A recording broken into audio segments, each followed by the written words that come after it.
आपल्या सर्वांचं भगीरथी चॅनलमध्ये खूप खूप अभिनंदन. आपण सुरुवातीला 10th मॅथ्स 1 चा टॉपिक सुरू करणार आहेत. मला सर्वांना माहिती आहे की 10th चा बोर्डचा पेपर पॅटर्न आता चेंज होत चाललाय आणि त्याच्यामध्ये कॉम्पिटन्सी बेस्ड क्वेश्चन पण थोडे-थोडे ॲड होत चाललेत. तर आपल्याला त्या लेव्हलवरती अभ्यास करायचा आहे आणि 40 आउट ऑफ 40चं टार्गेट ठेवायचं आहे. तसं बघितलं तर सिलेबस हा खूप ईझी आहे, खूप मस्त आहे, खूप इंटरेस्टिंग आहे. परंतु तुम्ही सर्वांनी व्यवस्थितपणे अभ्यास केल्याच्या नंतर मल्टिपल टाईम रिव्हिजन केल्याच्या नंतर तुम्हाला आउट ऑफ स्कोअर करणं हे खूप शक्य आणि पॉसिबल गोष्ट आहे.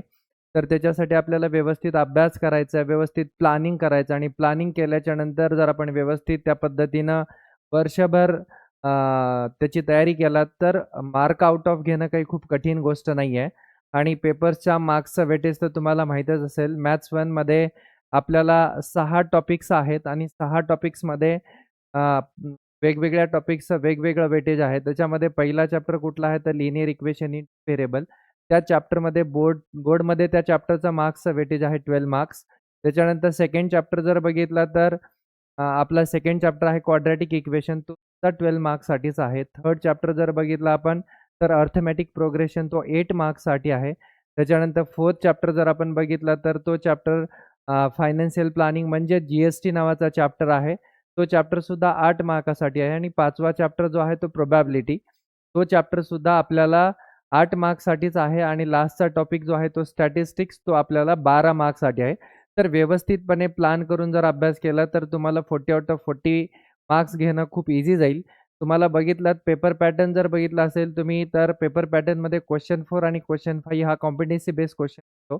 चॅलेंजिंग क्वेश्चन्स असतात आणि आपल्याला ते क्वेश्चन सोडवण्यासाठी थोडंसं कन्सेप्च्युअल स्टडी करणं खूप महत्त्वाचं असतं. म्हणून अभ्यास करत असताना मॅथ्सचा व्यवस्थित जर अभ्यास केला, कन्सेप्च्युअल स्टडी केली तर त्यामध्ये मार्क्स घेणं काही कठीण गोष्ट नाही आहे. म्हणून एकदम व्यवस्थितपणे अभ्यास कराल अशी अपेक्षा ठेवू आणि तुम्ही माझ्यासोबत मॅथ्स खूप एन्जॉय कराल हे मी 100% तुम्हाला सांगतो. आपण व्यवस्थितपणे एकदम मराठीमध्ये सोप्या भाषेमध्ये पूर्ण सिलेबस कव्हर करणार आहे. तर तुम्ही व्यवस्थितपणे अभ्यास करून आउट ऑफ स्कोर कसा करता येईल याचा विचार तुम्ही सर्वांनी केला पाहिजे. त्यासाठी सगळे व्हिडिओ बघण्यासाठी आपल्या चॅनलला तुम्ही आजच सबस्क्राईब करा आणि बेल आयकॉनचं बटन दाबा जेणेकरून जेव्हा व्हिडिओ अपलोड होतील, तेव्हा व्हिडिओ तुम्हाला बघायला भेटतील. अशा पद्धतीनं आपण एकदम व्यवस्थितपणे पूर्ण सिलेबस कव्हर करणार आहोत. Solved example, unsolved example, activity, practice set, problem set या सगळ्या टाईपचे क्वेश्चन्स व्यवस्थितपणे कव्हर करून तुम्हाला एक बेस्ट पद्धतीचा सिलेबस आपण YouTubeच्या माध्यमातून पण देणार आहोत आणि ऑफलाईन क्लासेस आमचे वाकडमध्ये असल्यामुळं वाकडमध्ये तर आम्ही करून घेतो आणि प्रत्येक मुलांकडून ते प्रत्येक गोष्ट करून घेतली जाते. YouTubeला आपल्याला बेस्ट डेटा देण्याचा प्रयत्न तर आपण करणारच आहोत. परंतु ऑफलाईन क्लासमध्ये मुलांकडून व्यवस्थितपणे करून घेतलं जातं. रेग्युलर टेस्ट सीरीज होतात. त्याच्यानंतर त्याच्यामध्ये रेग्युलर टेस्ट सीरीजचं ॲनालिसिस होतं. ज्या गोष्टी चुका होतात मुलांच्या, जे पेपर्समध्ये छोट्या-छोट्या सिली मिस्टेक्स होतात, त्याच्यावरती परत काम केलं जातं आणि त्या चुका रिमूव्ह करण्याचं काम केलं जातं. अशा पद्धतीनं आमच्या क्लासमधील ऑलमोस्ट मुलं ऑफलाईन क्लासमधले तर आउट ऑफ स्कोर आणत असतात. त्याच पद्धतीनं तुमचासुद्धा आउट ऑफ स्कोर येईल त्याच्यासाठी तुम्ही मल्टिपल टाईम रिव्हिजन करणं आवश्यक आहे. स्वतःच्या टेस्ट नेहमी घेत राहणं आवश्यक आहे आणि ऑफलाईनसाठी तर आम्ही या ठिकाणी वाकड कसपटे वस्तीला घेतच असतो. परंतु ऑनलाईनसाठी सुद्धा तुम्ही कंटिन्युअस प्रॅक्टिस करणं खूप महत्त्वाची गोष्ट आहे. आज आपण पहिला चॅप्टर स्टार्ट करणार आहोत. त्या चॅप्टरचं नाव आहे linear equation in two variable. जो बोर्डमध्ये आपल्याला 12 मार्क्ससाठी तो टॉपिक आहे. 12 मार्क्ससाठी तो टॉपिक आहे. त्याच्यामुळे आपल्याला व्यवस्थित अभ्यास करून पुढं जायचं आहे. पहिला chapter linear equation in two variable एकदम सोपं आहे बेटा. एकदम रट्टा मारायची गरज नाही आहे. कन्सेप्च्युअल जर अभ्यास केला तर खूप छान पद्धतीनं तुम्हाला व्यवस्थितपणे अभ्यास करता येईल.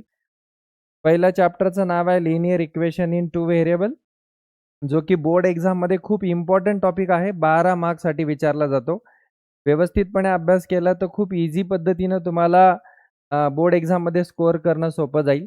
पहिल्या चॅप्टरमध्ये आपल्याला बघायचं आहे linear equation in two variable. आता मित्र ह्याच्यामध्ये प्रत्येक शब्दाचा जर अर्थ व्यवस्थितपणे समजून घेतलात तर तुम्हाला समजायला खूप सोपं जाईल. लिनिअर हा शब्द आपण 9वी मध्ये पहिल्यांदा शिकला. कुठल्या चॅप्टरमध्ये बेटा? पॉलिनॉमियल नावाचा चॅप्टर आपण 9th मध्ये शिकलाय. त्याच्यामध्ये आपण पॉलिनॉमियलचं क्लासिफिकेशन अकॉर्डिंग टू 2 टाइप्स होतं. एक तर अकॉर्डिंग टू टर्म्स आणि दुसरं होतं अकॉर्डिंग टू डिग्री. एक अकॉर्डिंग टू टर्म्स आणि दुसरा होता बेटा अकॉर्डिंग टू डिग्री. आता आपल्याला टर्म्सवरनं तर आपण टाइप्स बघितले होते, मोनोमियल, बायनोमियल आणि ट्रायनोमियल. तसा डिग्रीवरनं पण टाइप्स बघितले होते, लिनियर, क्वाड्रॅटिक आणि क्युबिक. पहिला टॉपिक कुठला होता बेटा? Types linear. दुसरा टाइप कुठला होता? Quadratic.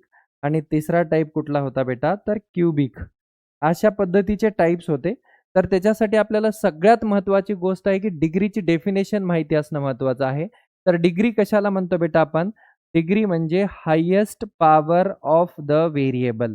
Highest power of the variable. मी बऱ्याच मुलांना सांगत असतो, मी इन्स्टिट्यूटमध्ये आल्याच्या नंतर त्यांना ओरल टेस्टमध्ये क्वेश्चन विचारत असतो की what is mean by degree. तर मुलं काय करतात बेटा, नेहमी लक्षात ठेवतात की हायेस्ट पॉवर. फक्त हायेस्ट पॉवर म्हणजे डिग्री नाही आहे. तर डिग्रीची डेफिनेशन आहे highest power of the variable. त्याच्यामध्ये इम्पॉर्टंट वर्ड कुठला असेल तर हा व्हेरिएबल हा इम्पॉर्टंट वर्ड आहे. त्याच्यामुळे आणि व्हेरिएबल कशाने दाखवतो आपण? तर व्हेरिएबल आपण अल्फाबेटनी दाखवतो. कशाने दाखवतो? अल्फाबेटनी. मग आता आपल्याला 9th मध्येच होतं, जर अल्फाबेट अब्सेंट असेल तर त्याला आपण काय म्हणायचो बेटा? अल्फाबेट अब्सेंट असेल तर त्याला म्हणायचो आपण कॉन्स्टंट पॉलिनॉमियल.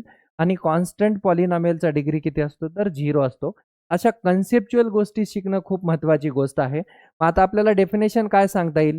लिनियर. लिनियर या शब्दाचा अर्थ काय बेटा? ज्याचा डिग्री 1 आहे. लिनियर या शब्दाचा अर्थ काय? ज्याचा डिग्री 1 आहे. आता व्हेरिएबल्स. व्हेरिएबल कशाने दाखवतो आपण? अल्फाबेट्सनी दाखवतो. म्हणजे 2 व्हेरिएबल्स आहेत. तर 2 अल्फाबेट्स XY घ्या, MN घ्या, PQ घ्या अँड सो ऑन. आपण कुठलाही अल्फाबेट घेतला तरी चालेल. मग आता डेफिनेशन किती सोपी आहे बघा. एक इक्वेशन आहे, त्याच्यामध्ये 2 व्हेरिएबल्स आहेत आणि त्याचा डिग्री किती आहे बेटा? 1 आहे. त्याला काय म्हणायचं? Linear equation in 2 variable. तसंच आपण इंग्लिशमध्ये सुद्धा याची डेफिनेशन बघितलात. An equation contains 2 variable and degree of containing variable is 1 is known as linear equation in 2 variable. म्हणजे एक इक्वेशन आहे त्याच्यामध्ये 2 व्हेरिएबल्स आहेत आणि त्यांचा डिग्री किती आहे? 1 आहे. म्हणून बघा डेफिनेशन सुद्धा किती सोपी आहे बेटा. And equation contains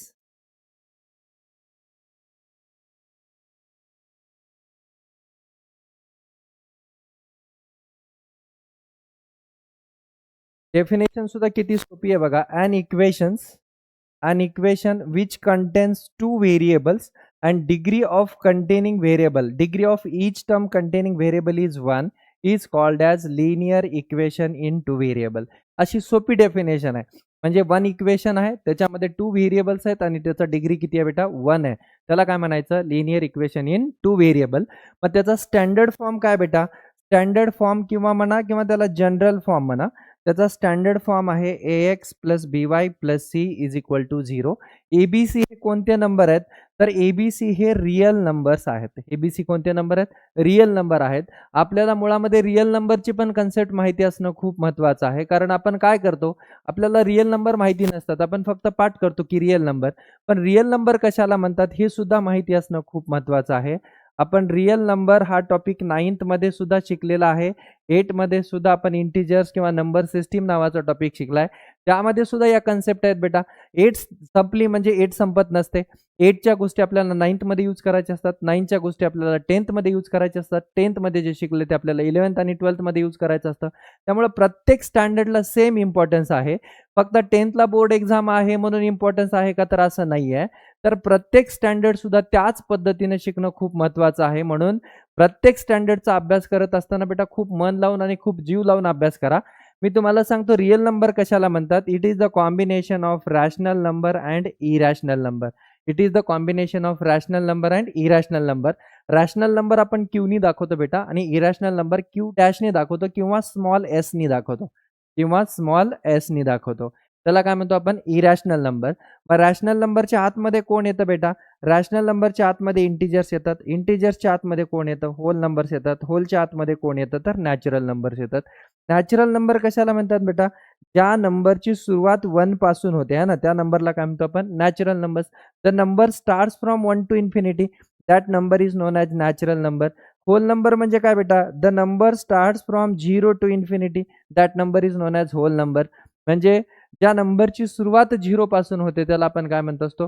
hole number. Integers मध्ये काय असतं बेटा? निगेटिव्ह नंबर्स पण येतात, 0 पण येतो आणि पॉझिटिव्ह नंबर्स पण येतात.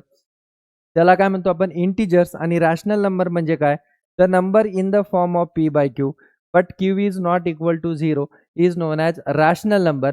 p is known as numerator. p ला आपण काय म्हणतो बेटा, न्यूमरेटर, आणि q ला आपण काय म्हणतो, डिनॉमिनेटर. डिनॉमिनेटर कधीच 0 नसतो. आता त्याच्यामध्ये अजून कन्सेप्ट येते बेटा, डिनॉमिनेटर जर 0 असेल तर आन्सर काय असेल. जर डिनॉमिनेटर जर 0 असेल ना बेटा, तर त्या रॅशनल नंबरचा किंवा त्या फ्रॅक्शनची व्हॅल्यू आपल्याला फाइंड आउट करता येत नाही, म्हणून त्याचा आन्सर असेल बेटा do not defined. Irrational number म्हणजे काय, इरॅशनल नंबर म्हणजे जे रॅशनल नाही आहेत ते इरॅशनल आहेत, किंवा दुसरी डेफिनेशन काय, that is non terminating and non recurring numbers. Terminate म्हणजे काय बेटा, ज्याचा एंड होतो त्याला आपण टर्मिनेटिंग म्हणतो.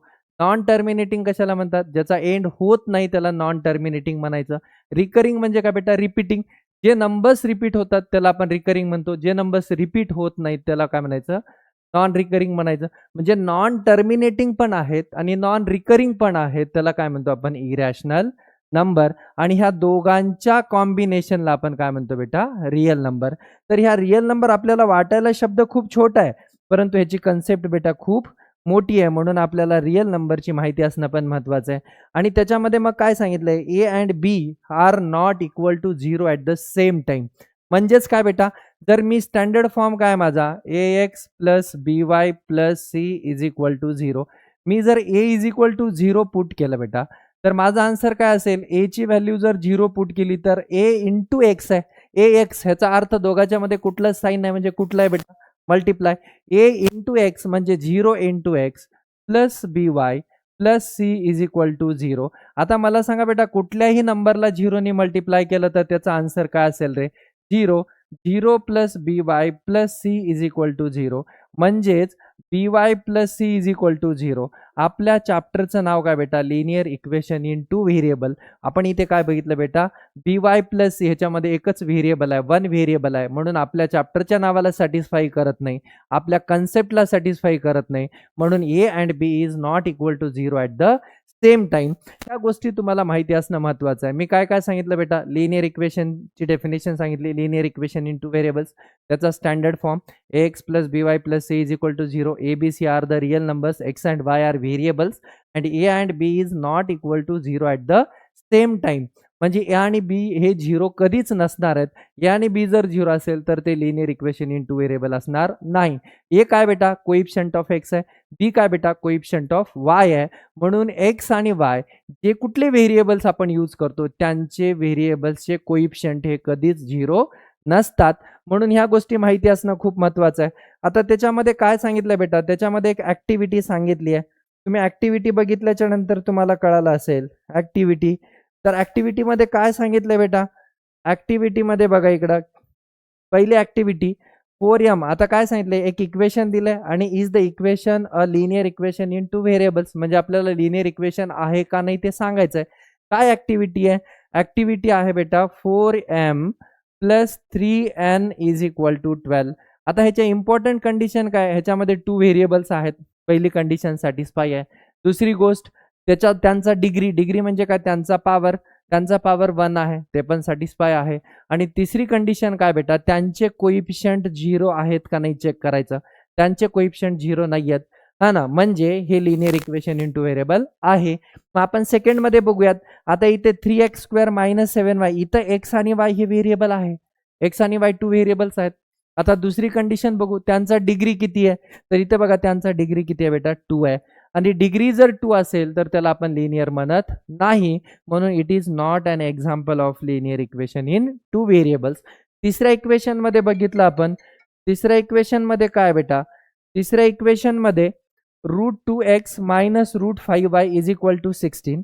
आता बघा मी काय सांगितलं, √2 आणि √2च्या बाहेर x आहे, मायनस √5 ह्याच्या बाहेर किती आहे बेटा, y आहे, इज इक्वल टू किती दिलंय, 16. √2 आणि √5 हे इरॅशनल नंबर आहेत, आणि irrational number is the part of real number. Irrational number is the part of real number. मग आता बघा हे इरॅशनल पण चालतील, आपल्याला 2 व्हेरिएबल्स आहेत का, yes, x and Y are 2 variables. त्यांचा डिग्री किती आहे बेटा, त्यांचा डिग्री काहीच नाही, म्हणजे 1 आहे. आणि त्यांचे कोइफिशियंट 0 आहेत का, 0 नाही आहेत, मग ते इरॅशनल नंबर पण चालतील, रॅशनल नंबर पण चालतील. आणि मग त्याला काय बेटा, yes, it is the example of linear equation in 2 variables. आता आपण चौथं एक्झाम्पल बघणार आहेत. चौथं एक्झाम्पल काय दिलं बेटा? Fourth example 0x + 6y - 3 = 0. आता ह्याच्यामध्ये बघा x अँड y हे 2 व्हेरिएबल्स आहेत. त्यांचा डिग्री पण 1 आहे. परंतु x चा कोइफिशियंट इथं किती दिलाय बेटा? 0 दिलाय. आपल्याला x चा कोइफिशियंट 0 नाही पाहिजे. x किंवा y ह्या दोघांचाही कोइफिशियंट जर 0 असेल तर तो लिनियर इक्वेशन इन 2 व्हेरिएबल नाहीये. म्हणून हे एक्झाम्पल लिनियर इक्वेशन इन 2 व्हेरिएबलचं नाहीये. आता त्याच्यानंतर फिफ्थ क्वेश्चन बघा 0.3x + 0y. आता ह्याच्यामध्ये पण x आणि y हे 2 व्हेरिएबल्स आहेत. त्यांचा डिग्री पण 1 आहे. 0.3 हा 0 नाहीये बेटा. 0.3 चालतो. हा रॅशनल नंबर आहे. 0.3 ची व्हॅल्यू आपण कसं काढतो माहितीये? 3/10. म्हणून हा रॅशनल नंबर चालतो. पण इथं b ची व्हॅल्यू किती आहे बेटा? b ची व्हॅल्यू आपल्याला काय दिली आहे? 0 दिली आहे. b ची व्हॅल्यू 0 चालणार नाही. म्हणून आपलं हे लिनियर इक्वेशन इन 2 व्हेरिएबल नाही. कारण b = 0. ह्याचं रिझन काय बेटा? a = 0. सेकंडचं रिझन काय बेटा? यस आहे. सेकंडचं रिझन काय? कारण त्यांचा डिग्री किती आहे बेटा? 2. रिझन पण लिहून ठेवा जेणेकरून तुम्हाला ते इझी जाईल. त्याच्यानंतर काय दिलं बेटा? 4x + 5y = 4. हा क्वेश्चन्स खूप इम्पॉर्टंट आहे बेटा आणि ह्याच्यामध्ये आपल्या बऱ्याच वेळा चुका होतो. आपण काय म्हणतो? इथे 2 व्हेरिएबल्स आहेत x आणि y आणि आपण हे पण सांगतो की त्यांचा डिग्री 1 आहे. बेटा नाही आहे. ह्याच्यासाठी आपल्याला 8th स्टँडर्डमध्ये शिकणं खूप महत्त्वाचं आहे. 8th स्टँडर्डमध्ये इंडायसेस आणि क्यूब रूट्स नावाचा चॅप्टर शिकलाय. त्याच्यामध्ये एक गोष्ट आपण शिकली बेटा 1/a⁴ असेल तर त्याला न्यूमॅरेटरला घेऊन गेल्यानंतर a⁻- m होतो. हे खूप इम्पॉर्टंट आहे बेटा. है ना? मग आता इथं 4/x ह्याचा पॉवर 1 आहे. पण 4/x आणि हा x जर वरती गेला बेटा तर x चा पॉवर -1 येतो आणि -1 हे लिनियर इक्वेशनचं एक्झाम्पल नाहीये. ते पॉलिनॉमियलच नाहीये. त्याच्यामुळे लिनियर असण्याचा शक्यता नाहीच आहे. म्हणून ह्याचं काय बेटा? No, because its degree is -1. Because its degree is -1. आता 7th एक्झाम्पल बघितलं 4xy - 5y - 8 = 0. आता ह्याच्यामध्ये x आणि y हे 2 व्हेरिएबल्स आहेत. पण बघा काय दिलंय? x × y. x × y दिला असेल बेटा तर ह्यांचा डिग्री ह्याचा 1 आणि ह्याचा 1 तर ह्याचा डिग्री 1 + 1 असा ह्याचा डिग्री किती असतो बेटा? 2 असतो. म्हणून हे पण लिनियर इक्वेशन इन 2 व्हेरिएबल नाही. Because its degree is 2. Because its degree is 2. अशा पद्धतीनं एकदम कन्सेप्च्युअल, एकदम सोप्या पद्धतीनं तुमच्या भाषेमध्ये मी तुम्हाला संपूर्ण मॅथ शिकवणार आहे. त्यामुळे आता तुम्ही व्यवस्थित अभ्यास कराल एवढी अपेक्षा आहे आणि तुम्ही व्यवस्थित मी पुढच्या व्हिडिओमध्ये अशाच पद्धतीनं तुम्हाला एक एक गोष्टी शिकवत जाणार आहे. त्यामुळे तुम्ही व्यवस्थित अभ्यास करा, कन्सेप्च्युअल अभ्यास करा, रिपीटेड व्हिडिओ बघा आणि आम्ही ऑनलाईनची पण एक बॅच चालू करणार आहे. तुम्हाला त्याच्यासाठी एक व्हॉट्सअप नंबर पण दिला जाईल. तुमचे काही डाऊट्स असतील तर त्या व्हॉट्सअप नंबरवरती पण तुम्हाला विचारता येतील. अशा पद्धतीने आम्ही करणार आहोत. तर तुम्ही सगळी व्हिडिओ बघण्यासाठी आणि तुमचं नॉलेज वाढवण्यासाठी आपल्या चॅनलला अवश्य एकदा सबस्क्राईब करा आणि बेल आयकॉनचं बटन दाबा. Thank you so much.